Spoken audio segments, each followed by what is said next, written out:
श्री राम की super 303 variety है, एक शानदार वैरायटी है और हमारे किसानों की ये पहली पसंद बनी हुई है और काफ़ी मात्रा में हमारे किसान भाई लगाते हैं। लेकिन इसके साथ एक समस्या ये आती है कि ये काफ़ी महँगी होती है। इसका जो रेट है करीब ₹80 प्रति किलो के हिसाब से ये मिलती है, जो हमारे सामान्य किसानों के लिए काफ़ी महँगी है और हमारे किसान भाई इसे लगा नहीं पाते हैं। तो अब बात आती है कि जो किसान भाई इसे नहीं खरीद पाते हैं या कम मात्रा में खरीद पाते हैं, तो अगले वर्ष इसे लगा सकते हैं, ये नहीं ले सकते हैं। यानी कि आपने पिछली बार जो श्री राम सुपर 303 वैरायटी लगाई थी, तो इस बार उसकी बुवाई कर सकते हैं या नहीं? तो इसी बारे में जानते हैं।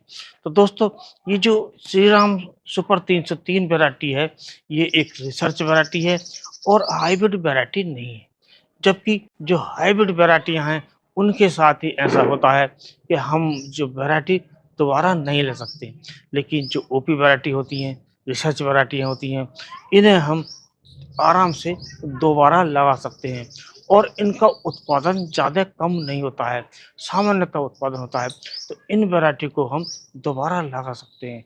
यही बात लागू होती है आपके जो वैरायटी है श्री राम की सुपर 303, यानी कि जो आपने पिछले बार बोई थी, उसको इस बार आप बो सकते हैं। लेकिन इसमें बोने के लिए आपको कुछ सावधानियों की आवश्यकता है। सबसे पहले तो सावधानी ये है, जब आप अपने भंडारण से इस वैरायटी का बीज निकालेंगे, तो उसका जमाव सुनिश्चित कर लें।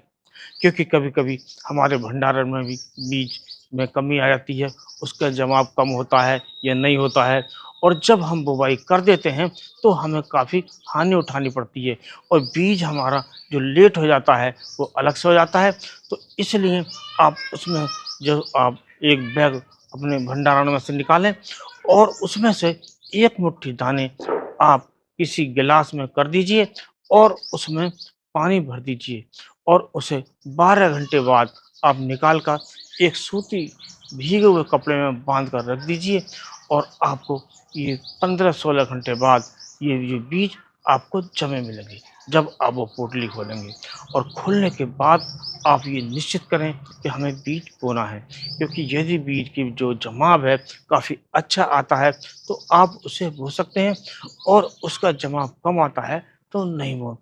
तो इसे इस प्रकार सुनिश्चित कर लें और एक काम और करना है आपको कि जो बीज है, वो निकाल कर उसे आप किसी छलनी वगैरह में छान लीजिए।